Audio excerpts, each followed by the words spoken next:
ಹಬ್ಬ ಇವತ್ತಂತೂ ಯಾಕೋ ಕೆಲಸ ಲಘು ಮುಗೀತು. ಮಧ್ಯಾಹ್ನಕ್ಕೆ ಏನಾರ ಬಿಸಿ ಬಿಸಿದ ಅಡುಗೆ ಮಾಡ್ಕೊಂಡು ತಿಂದ್ರೆ ಆತತ್ತಾಗ. ಬೆಳಗ್ಗೆ ಹುಡುಗಿ ನೇತ್ರಗೂ ಬಾಕ್ಸ್ ಮಾಡಿ ಕಟ್ಟೀನಿ. ಅದೇನು ಮಧ್ಯಾಹ್ನಕ್ಕೆ ಬರಲ್ಲ, ಒಮ್ಮಿಗೆ ಸಂಜೆಗೆ ಬರ್ತೈತಿ. ನಾನು ಮಧ್ಯಾಹ್ನ ಚಿತ್ರಾನ್ನ ಹಾಕೊಂಡ್ರೆ ಸಾಕತ್ತಾಗ. ರಾತ್ರಿ ಹೆಂಗೋಕಿನೂ ಬರ್ತಾಳಲ್ಲ, ಇಬ್ಬರು ಕೂಡಿ ಇರ್ತೀವಲ್ಲ, ಅವ ಬೇಕಾರೆ ರೊಟ್ಟಿ ಪಲ್ಯ ಮಾಡಕ್ಕೆ ಬರ್ತೈತಿ. ಒಬ್ಬಾಕಿಗೆ ಮಾಡೋಕೆ ಬ್ಯಾಸರ. ಈಗ ಆ ಹುಡುಗಿಯರು ಐತಲ್ಲ ನನ್ನ ಜೊತೆ, ಏನೋ ಒಂದು ಸ್ವಲ್ಪ ಆರಾಮಾಗದೀನಿ. ಒಬ್ಬಾಕೆ ಇದ್ರೆ ಅಡುಗೆ ಮಾಡ್ಕೊಳಕ್ಕೂ ಬೇಸರ, ನನಗೊಬ್ಬಾಕಿಗೆ ತಿನ್ನೋಕ್ಕೂ ಬೇಸರ, ಎಲ್ಲದಕ್ಕೂ ಬೇಸರ. ಈಗ ಹುಡುಗಿ ಐತಂತಂದ್ರೆ ಅಡುಗೆ ಮಾಡ್ಬೇಕಾಗೈತೆ ನಾನು. ಹಬ್ಬ ದೇವರು ಹೆಂಗೆ ಒಂದು ನನ್ನ ಜೊತೆ ಆ ಹುಡುಗಿ ನಾನು ಸ್ವಲ್ಪ ದಿನನಾರು ಇರಂಗೆ ಮಾಡೋಣಲ್ಲ, ಪುಣ್ಯ ಬರ್ಲತ್ತಾಗ. ಇಷ್ಟು ದಿನ ಒಬ್ಬಾಕೆ ಇದ್ದು ಬೇಸರ ಆದಂಗೆ ಆಗ್ಬಿಟ್ಟಿತ್ತು ನನಗಂತೂ. ನೇತ್ರ ಬಂದಾಗಿಂದ ಎಷ್ಟೋ ಸಮಾಧಾನ ಆಗೈತಿ. ಆ ಹುಡುಗಿ ಅಂತ ಚೆಂದ ಮಾತಾಡ್ಕೊಂತ ಕೂತ್ಕೋತೈತಾ, ಟೈಮ್ ಹೋಗಿದ್ದ ಗೊತ್ತಾಗಂಗಿಲ್ಲ ನನಗಂತೂ. ಲಘುನ ಬರಲಿ ಇವತ್ತು ಆಫೀಸಿಂದ ಸಂಜೆಗೆ, ಇಲ್ಲಾಂದ್ರೆ ಆಕೆ ಬರೋಷ್ಟಿಗೆ ಲಘು ಅಡುಗೆ ಮಾಡಿಟ್ಬಿಡ್ತೀನಿ. ಆಕೆ ಬಂದ ತಕ್ಷಣ ಆಕೆ ಜೊತೆ ಮಾತಾಡ್ಕೊತ ಕೂತ್ಕೊಳಕ್ಕೆ ಬರ್ತೈತಿ. ಅಯ್ಯ ಅಲ್ಲ ಬರೋದು ನಮ್ಮ ನೇತ್ರವಲ್ಲ, ಇದಕ್ಕೆ ಕತ್ಕೊಂತ ಬರಕೊಂತೈತಿಲ್ಲ, ಏನಾತಿ ಹುಡುಗಿಗೆ? ಹಾಂ ಬೆಳಿಗ್ಗೆ ಎಂತ ಚಂದ ನಕ್ಕೊಂತ ಆಫೀಸ್ ಕೂದ್ಲು, ಈಗ ಅದಕ್ಕೆ ಒಂದ ಸುಮ್ಮನೆ ಹತ್ಕೊಂತ ಬರಕೊಂತೈತಿಲ್ಲ. ನೇತ್ರವ ಏನಾತವ? ಎದಕ್ಕೆ ಕತ್ಕೊಂತ ಬಂದಿದೆ ಅಲ್ಲಿಂದ? ಯಾಕ ಏನಾರ ಆತನ? ನಿಮ್ಮ ಮನೆಗೆಲ್ಲರೂ ಆರಾಮದಾರಿಲ್ಲ? ಹ್ಞೂ ಅಜ್ಜಿ, ನಮ್ಮ ಮನೆಗೆಲ್ಲರೂ ಆರಾಮದಾರ. ಮತ್ತೆ ಎದಕ್ಕವ ಒಂದೇ ಸುಮ್ಮನೆ ಹತ್ಕೊಂತ ಬರಕೊಂತಿದ್ದಿಲ್ಲ? ಏನಾತಂತಂದು ಹೇಳವ, ನನಗಂತೂ ಕೈಕಾಲ ಆಡ್ಲಾರ್ದಂಗೆ ಆಗವು. ಎದಕ್ಕೆ ಏನಾತ ಹೇಳ? ಯಾರು ಏನಾರ ಅಂದ್ರನ ಏನಾತ? ಯಾಕವ ಮಗಳ ಏನಾತ? ಇದಕ್ಕೆ ಒಂದ ಸುಮ್ಮನೆ ಹಾಳಾಕೊಂತ ಬಿಟ್ಟಿದ್ದಲ್ಲ, ಏನಾತಂತಂದು ಹೇಳವ. ಸರ್ಕೈಲಿ ಏನಾತಂದು ಹೇಳವ, ಶಾಣಿ ಅಲ್ಲ ನೀನು. ಅಜ್ಜಿ ಅದು ಆಫೀಸ್ನಾಗ ಒಂದು ಇಂಪಾರ್ಟೆಂಟ್ ಡಾಕ್ಯುಮೆಂಟ್ಸ್ ಕಳ್ಗೋದೋಗೈತಿ. ಅದು ಸಾಗರ್ ಸರ್ ನಿನ್ನೆ ನನ್ನ ಕೈಯೆಲ್ಲ ಕೊಟ್ಟಿದ್ರು ಆ ಡಾಕ್ಯುಮೆಂಟ್ಸ್. ನಾನು ನನ್ನ ಟೇಬಲ್ ಮೇಲೇ ಇಟ್ಟು ಬಂದೀನಿ. ಅಲ್ಲಿ ಆಫೀಸ್ನಲ್ಲಿ ಯಾರೂ ಬರೋದಿಲ್ಲ. ಆದ್ರೆ ನಾನು ವಾಪಸ್ ಆಫೀಸ್ಗೆ ಹೋಗೋಷ್ಟಿಗೆ ಆ ಡಾಕ್ಯುಮೆಂಟ್ಸೇ ಇಲ್ಲ. ಯಾರು ಆ ಡಾಕ್ಯುಮೆಂಟ್ಸ್ ಎಲ್ಲ ತೊಗೊಂಡು ಹೋಗ್ಬಿಟ್ಟಾರ. ಸರ್ ನೋಡಿದ್ರೆ ನಾನೇ ಏನೂ ಮಾಡೀನಂತಂದು ನನಗೆ ಬೈದು ಆಫೀಸಲ್ಲಿ ಎಲ್ಲರ ಮುಂದೆ ಹೊಡೆದು, ನಿನ್ನ ಮನೆಗೆ ಹೋಗಿ ನಿನ್ನ ಮೇಲೆ ನಾನು ಆಫೀಸಿಗೆ ಬರೋಕೋಬೇಡ ಅಂತ ಅಂದ್ಬಿಟ್ರೆ. ಅಜ್ಜಿ ಏನು ಹೇಳಾಕೊಂತೀವ ನೀನು? ಸಾಗರಪ್ಪ ಯಾರ ಮೇಲೇನೂ ಕೈ ಮಾಡಂಗಿಲ್ಲ, ನಿನ್ನ ಮೇಲೆ ಕೈ ಮಾಡಿದ್ನಾ? ಅಯ್ಯೋ ಮಗಳ, ನೀವು ಬೇಜಾರು ಮಾಡ್ಕೋಬೇಡ. ಏನೋ ಚಿಂತೆ ಆಗಿರ್ತಾವ, ಒಮ್ಮಿಗೆ ಟೆನ್ಷನ್ ಆಗಿರ್ತೈತಲ್ಲವ. ಆ ಸಿಟ್ಟಿನಾಗ ಏನು ಮಾಡ್ತಾರೆ ಏನೋ ಗೊತ್ತಿರಂಗಿಲ್ಲ. ಅದಲ್ದ ಅವರಿಗೆ ಒಂದು ಸ್ವಲ್ಪ ಸಿಟ್ಟು ಜಾಸ್ತಿ, ಅದಕ್ಕೆ ಏನೋ ಹೊಡೆದಾರವ. ನೀನು ಬೇಸರ ಮಾಡ್ಕೋಬೇಡ, ಅಳಬೇಡವ. ಅಜ್ಜಿ ನಾನು ಏನೂ ಮಾಡಿಲ್ಲ. ನನ್ನ ಕೈಯಲ್ಲಿ ಕೊಟ್ಟಿರೋ ಡಾಕ್ಯುಮೆಂಟ್ಸ್ನ ನಿನ್ನೆ ಚೆಕ್ ಮಾಡಿ ಟೇಬಲ್ ಮೇಲೇ ಇಟ್ಟು ಬಂದಿದ್ದೀನಿ ನಾನು. ಅಲ್ಲಿ ಯಾರೂ ಬರೋದೇ ಇಲ್ಲ ಆಫೀಸಿಗೆ. ಅದು ಏನಾಯಿತು ಏನು ನನಗೇನು ಗೊತ್ತಾಗ್ತಾ ಇಲ್ಲ. ನಾನು ಅವ್ರಿಗೆ ಹೇಳ್ತಾ ಇದ್ದೀನಿ, ನನಗಿದೇನು ಗೊತ್ತಿಲ್ಲ ಸರ್, ನಾನು ಏನೂ ಮಾಡಿಲ್ಲ ಅಂತಂದರು. ಒಂದು ಸ್ವಲ್ಪ ಕೂಡ ಸರ್ ನನ್ನ ನಂಬಲೇ ಇಲ್ಲ. ಅಲ್ಲವ ಈಗ ಆಫೀಸಿಂದ ಏನೋ ಕಾಗದ ಪತ್ರನೇ ಏನೋ ಅನ್ನಕೊಂತೇವ ನೀನು, ಅದು ಮುಖ್ಯ ಅಂತಂದಮೇಲೆ ಅದನ್ನು ನೀನು ತೆಗೆದಿಡ್ಬೇಕಿಲ್ಲವ ಚಂದನ ತಂಗ. ಹಂಗೆ ನೀನು ಟೇಬಲ್ ಮೇಲೆ ಇಟ್ಟು ಬಂದರೆ ಹೆಂಗೆ? ಅಯ್ಯೋ ಅಜ್ಜಿ ಅಲ್ಲ, ಆಫೀಸಿಗೆ ಯಾರೂ ಬರೋದಿಲ್ಲ. ಅದು ಅಲ್ಲದೆ ನನ್ನ ಕ್ಯಾಬಿನಲ್ಲಿ ನಾನು ನಿತಿನ್ ಸರ್ ಇಬ್ಬರೇ ವರ್ಕ್ ಮಾಡ್ತಾಯಿರ್ತೀವಿ. ಅಷ್ಟು ಈಸಿಯಾಗಿ ಯಾರೂ ಬರೋದಿಲ್ಲ. ಸುತ್ತಲೂ CC ಕ್ಯಾಮ್ರಾ ಇದ್ದಾವೆ. ಅದನ್ನೆಲ್ಲ ಮರೆಸೋದು ಹೆಂಗೆ ತೊಗೊಂಡೋಗಿದಾರೋ ನನಗೆ ಗೊತ್ತೇ ಆಗ್ತಿಲ್ಲ ಅಜ್ಜಿ. ಇದ್ರಲ್ಲಂತ ಏನೂ ಇಲ್ಲ. ನಂಗೆ ಗೊತ್ತ ಮಗಳ, ನೀನು ಹಂಗಿಲ್ಲ ಅಂತಂದು. ಆದ್ರೆ ನೀನು ಹಂಗಿಲ್ಲ ಅಂದ ತಕ್ಷಣ ನಿನ್ನ ಸುತ್ತಮುತ್ತಲು ಇರೋರು ನಿನ್ನಂಗೆ ಇರ್ತಾರಂತ ಹೆಂಗೆ ನಂಬ್ತಿದ್ದಿ? ನಿನ್ನ ಸುತ್ತಮುತ್ತಲು ಇರೋರು ನಿನ್ನ ಹೊಟ್ಟೆ ಕಿಚ್ಚಿಗೋಸ್ಕರ ಏನಾರು ಮಾಡಿರ್ಬೋದಲ್ಲ. ನೀನು ಒಂದು ಸ್ವಲ್ಪ ಶಾಂತವಾಗಿ ಕೂತ್ಕೊಂಡು ಯೋಚನೆ ಮಾಡು, ಅವಾಗ ಮುಂದೆ ಏನು ಮಾಡಬೇಕು ಅಂತ ಗೊತ್ತಾಕೈತಿ. ನೀನು ಅದನ್ನು ಬಿಟ್ಟು ಹಿಂಗೆ ಹತ್ಕೊಂತ ಕುಂತಿ ಅಂದರೆ ಹೆಂಗೆ? ಏನು ಶಾಂತವಾಗಿ ಕುತ್ಕೋಬೇಕು ಅಜ್ಜಿ?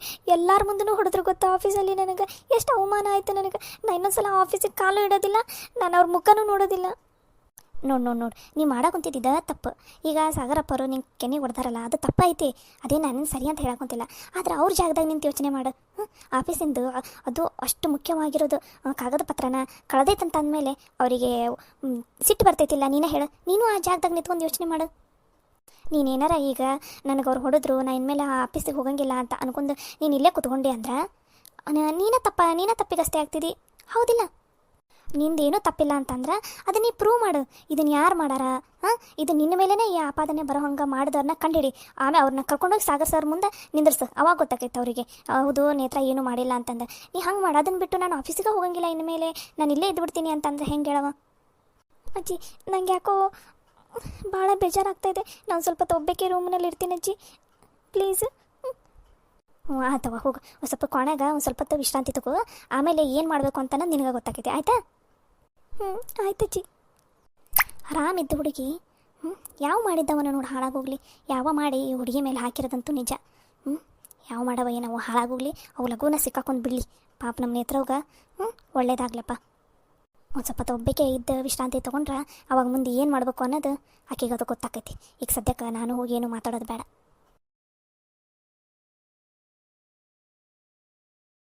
ಅಕ್ಕ ಎದ್ದಕ್ಕೆ ಅಳಾಕೊಂತಿದ್ದಿ? ಸಮಾಧಾನ ಮಾಡ್ಕೋ.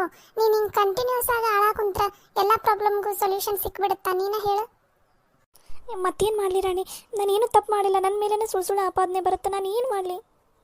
ಇದು ನಿಂದೆ ತಪ್ಪೈತಿ, ನೀನು ಒಪ್ಕೋಬೇಕಕ್ಕ ಅಷ್ಟೇ. ರಾಣಿ, ನೀನು ನನ್ನ ಮೇಲೇ ಆಪಾದನೆ ಹೊರಿಸ್ತೀಯಾ?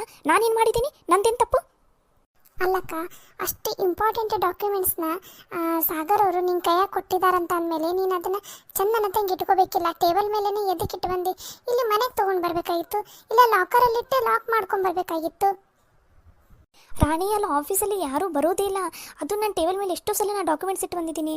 ನಂದು ಅಮೌಂಟ್ ಎಷ್ಟೋ ಸಲ ಮಾರ್ತು ಅಲ್ಲೇ ಬಿಟ್ಟು ಬಂದಿರ್ತೀನಿ. ನೆಕ್ಸ್ಟ್ ಡೇ ಹೋದಾಗ ಅಲ್ಲೇ ಇರುತ್ತೆ. ಆ ಗ್ಯಾರಂಟಿ ಮೇಲೆ ನಾನು ಅಲ್ಲೇ ಇಟ್ಟು ಬಂದಿದ್ದೀನಿ. ಅದನ್ನು ನೀವು ತಪ್ಪಂತಂದರೆ ನಾನು ಏನು ಮಾಡಲಿ? ನೋಡಕ್ಕ, ನೀನು ಹತ್ಕೊಂತ ಕುಂತೆ ಅಸೆಟ್ ಮಾಡ್ಕೊತ ಕುಂತೆ ಅಂದ್ರೆ ಏನೂ ಸೊಲ್ಯೂಷನ್ ಸಿಗೋದಿಲ್ಲ. ಫಸ್ಟ್ ಇದನ್ನು ಯಾರು ಮಾಡಿದ್ದಂತ ಕಂಡಿಡಿ. ನೇತ್ರಾ, ನೇತ್ರಾ. ಅಯ್ಯೋ ನಿತಿನ್ ಅವರು. ರಾಣಿ, ನೀವು ಒಳಗಡೆ ಹೋಗು. ನಿತಿನ್ ಅವ್ರು ಬಂದರು, ನಾನು ಮಾತಾಡ್ತೀನಿ ಅವ್ರ ಜೊತೆ. ನಿತಿನಪ್ಪ ಬಾ, ಅಲ್ಲಿ ಒಳಗಡೆ ಕಾಣಕದಾಳ ನೋಡಪ್ಪ ನೇತ್ರ. ಸರಿ ಆಯ್ತು ಜಿನ, ಅಲ್ಲಿಗೆ ಹೋಗ್ತೀನಿ ತೋರಿ.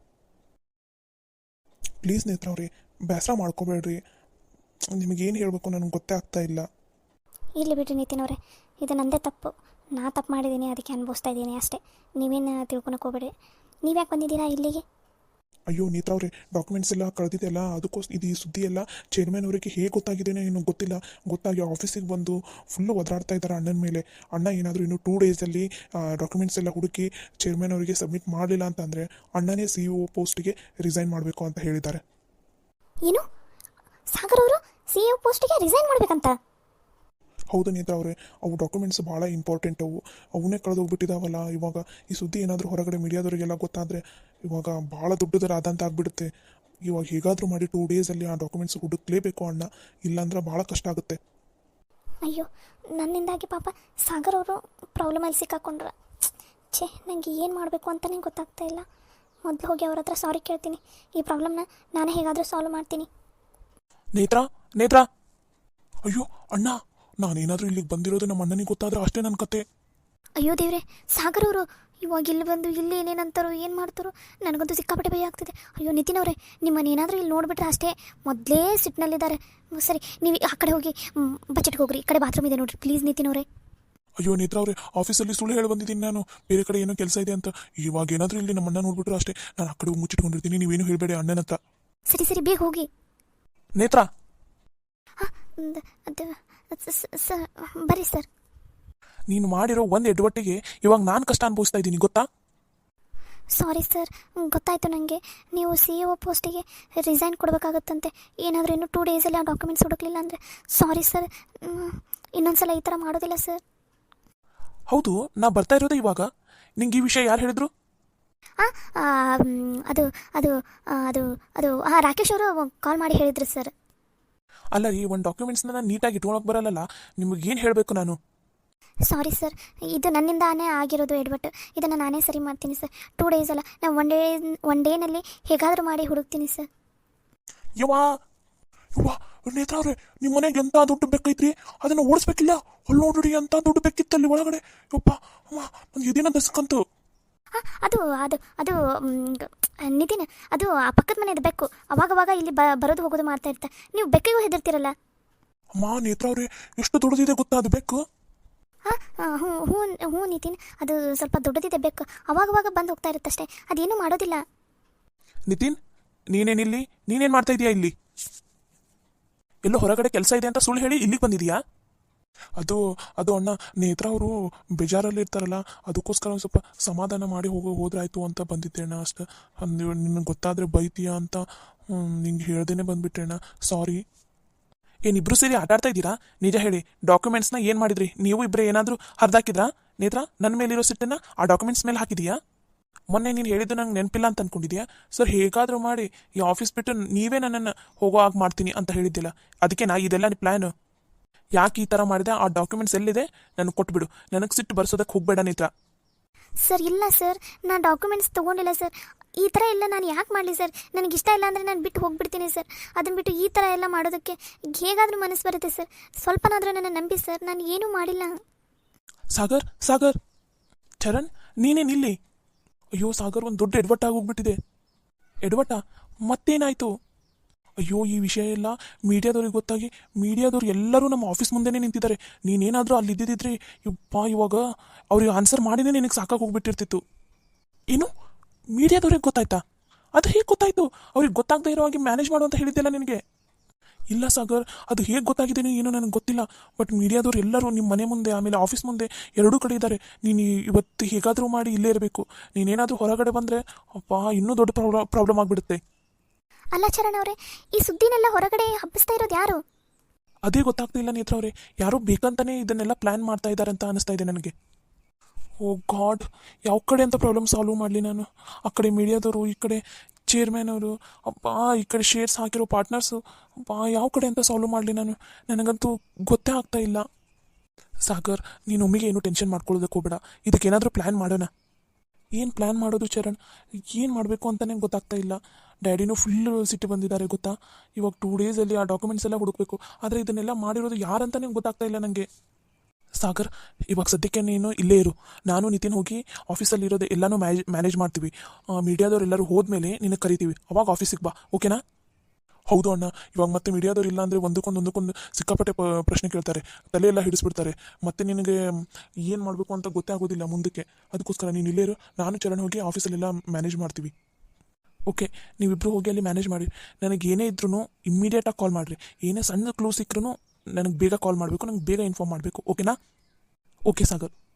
ನಿತಿನ್, ನೀನು ಆಫೀಸಲ್ಲಿರು. ಹಾಗೆ ಆಸ್ಪತ್ರೆಯಲ್ಲಿರೋ ಸೆಕ್ಯೂರಿಟಿ ಗಾರ್ಡ್ ಮೇಲೇನೂ ಒಂದು ಕಣ್ಣಿಟ್ಟಿರು. ಯಾಕಂದರೆ ಅವ್ನು ಇವಾಗ ಏನು ಹೇಳಿಕೆ ಕೊಡ್ತಾನೆ ಅನ್ನೋದ್ರ ಮೇಲೆ ನಮ್ಮದು ಮುಂದಿನ ಡಿಸಿಷನ್ ನಿಂತಿದೆ, ಓಕೆನಾ? ಅವ್ನು ಹೇಳೋ ಒಂದು ಸಣ್ಣ ಮಾತು ಕೂಡ ನಮಗೊಂದು ಕ್ಲೂ ಆದರೂ ಆಗ್ಬೋದು, ಅದಕ್ಕೆ ಓಕೆನಾ? ಓಕೆ ಅಣ್ಣ. ಚರಣ್ ಬಾ, ನಾವು ಹೋಗೋಣ ಆಸ್ಪತ್ರೆಯಲ್ಲಿ. ಯಾವುದೇ ಕಾರಣಕ್ಕೂ ಸಾಗರ್ ಅವರು ಇಲ್ಲಿರೋದು ಮಾತ್ರ ಗೊತ್ತಾಗಬಾರ್ದು, ಓಕೆನಾ? ಸಾಗರ್, ನೀನು ಸದ್ಯಕ್ಕೆ ಇವಾಗ ಯಾರಿಗೂ ಕಾಲ್ ಮಾಡೋದಕ್ಕೆ ಹೋಗಬೇಡ, ಇನ್ಕ್ಲೂಡಿಂಗ್ ಮನೆಯವರಿಗೂ ಯಾರಿಗೂ ಕಾಲ್ ಮಾಡೋದಕ್ಕೆ ಹೋಗಬೇಡ. ಓಕೆ, ಮನೆಯಲ್ಲಿ ಯಾರಾದರೂ ಕಾಲ್ ಮಾಡಿದ್ರು ನಾನು ಇದು ಡಾಕ್ಯುಮೆಂಟ್ಸ್ ಸಲುವಾಗಿ ಒಂದು ಸ್ವಲ್ಪ ಹೊರಗಡೆ ಹೋಗಿದ್ದೀನಿ ಅಂತ ಅಷ್ಟೇ ಹೇಳಿರು. ಅದಕ್ಕೂ ಮಿಕ್ಕಿ ನಾನು ಇಲ್ಲಿರೋದು ಯಾರಿಗೂ ಗೊತ್ತಾಗಬಾರ್ದು. ನಮ್ಮ 4 ಜನ ಬಿಟ್ಟು, ಅಜ್ಜಿಗಂತ ಹೇಳ್ತೀನಿ ಬಿಡಿ, ನಮ್ಮ 4 ಜನದ ಬಿಟ್ಟು ಮತ್ತೆ ಯಾರಿಗೂ ಈ ಸುದ್ದಿ ಗೊತ್ತಾಗಬಾರ್ದು, ಓಕೆನಾ? ಆಫೀಸ್ನಲ್ಲಿರೋ ಯಾರಿಗೂ ಗೊತ್ತಾಗಬಾರ್ದು. ಅಷ್ಟು ಸೀಕ್ರೆಟಾಗಿ ಮೇಂಟೈನ್ ಮಾಡಬೇಕು ನೀವಿಬ್ಬರು, ಓಕೆನಾ? ಓಕೆ ಸಾಗರ್. ಓಕೆ ಅಣ್ಣ, ಡೋಂಟ್ ವರಿ, ನೀ ಹೇಳ್ದಂಗೆ ಮಾಡ್ತೀವಿ. ಚರಣ್ ಬಾ, ನಾವು ಹೋಗೋಣ, ಟೈಮ್ ಆಗುತ್ತೆ.